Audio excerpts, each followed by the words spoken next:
Shalom Ibu Esther dan juga teman-teman. Saya akan mempresentasikan topik saya mengenai pengenalan dan pergaulan dengan Allah dengan topik Allah adalah refleksi hati nurani kita sendiri. Yang pertama, saya mengambil 3 kebenaran utama Allah adalah refleksi hati nurani kita sendiri. 1.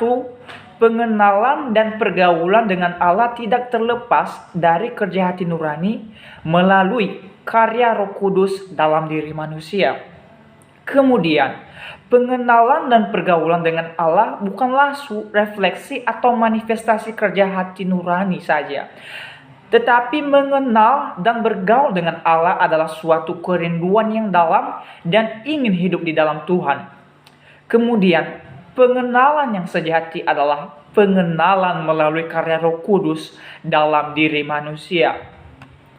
Melalui kebenaran utama ini, saya ada beberapa pemahaman saya selama ini.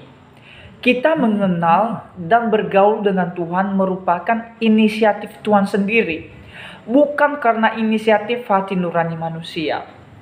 Kemudian, kita bisa mengenal dan bergaul dengan Tuhan adalah suatu anugerah, bukan karena kebaikan manusia. Dan ada konsep saya yang perlu koreksi mengenai Allah sebagai refleksi hati nurani.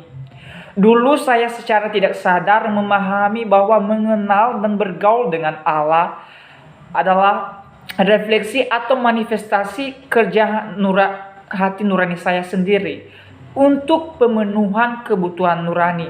Tetapi sebenarnya mengenal dan bergaul dengan Allah adanya kerinduan hati yang dalam dan ingin hidup dengan Tuhan.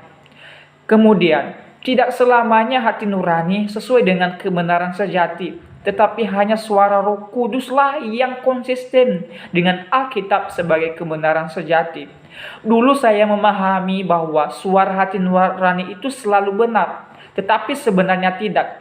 Hanya suara hati nurani dari Roh Kudus adalah kebenaran dan pengenalan yang sejati. Langkah konkret yang saya lakukan untuk lebih mengenal dan memahami Allah sebagai refleksi hati nurani kita sendiri. 1. Berdoa memohon hikmat dari Tuhan supaya saya dapat membedakan mana suara hati nurani dan mana suara hati Roh Kudus yang berasal dari Tuhan. Kemudian mengenal dan bergaul dengan Allah lebih dalam lagi melalui membaca dan mendalami Alkitab. Kemudian belajar berpikir kritis sebelum bertindak, menentukan apakah yang dilakukan sudah benar atau tidak. Demikianlah presentasi saya. Terima kasih.